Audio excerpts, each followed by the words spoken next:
السلام عليكم ورحمة الله وبركاته. أنا أول ما عملت الأكلة دي ما بطلتهاش بجد. منجزة في الحر ده قوي، ومكوناتها بسيطة. الاختلاف بس في الطعم هيطلع من طريقة التسوية والتوابل. احنا بصراحة يعني محتاجين الأكلات السريعة دي في الحر الشديد اللي موجود السنة دي. علشان ما اطولش عليكم هنبدأ بسم الله الرحمن الرحيم. وهاتي نص فلفل احمر واصفر ونقطعهم مكعبات او باي طريقة يعني، وكمان فلفل حامي اللي يحب اللي هو يكون سبايسي يعني، ومعانا نص بصلاية وطماطماية بقطعها مكعبات، وكمان معانا فصين توم مهروسين. انا عندي التوم بيبقى متفرز، لو انتي مش عندك متفرز يبقى هاتيهم ودقيهم كويس جدا.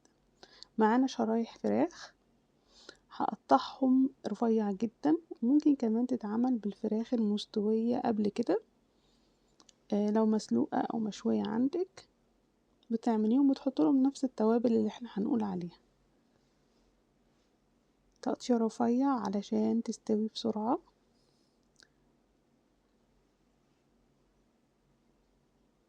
هحط عليها معلقتين زيت كبار، والتوابل عندي كركم وبصل بودر وتوم بودر وجنزبيل وبابريكا وملح وفلفل، بحطهم على الفراخ وبخلطهم كويس جدا علشان كل التتبيلة تدخل في الفراخ، ومعلقتين الزيت هيساعدونا ان التتبيلة تمسك في الفراخ.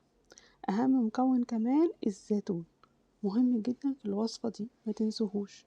هنقطعه شرايح، هنخلي الزيت حامي وننزل بالفراخ ناخد عليها صدمة، ولما اللون يتغير هننزل بالخضار ونعمل تقليبة كده، وهنحط الزيتون شوية يعني الخضار يدبل شوية وبعدين ننزل الزيتون لان هو اصلا مستوي.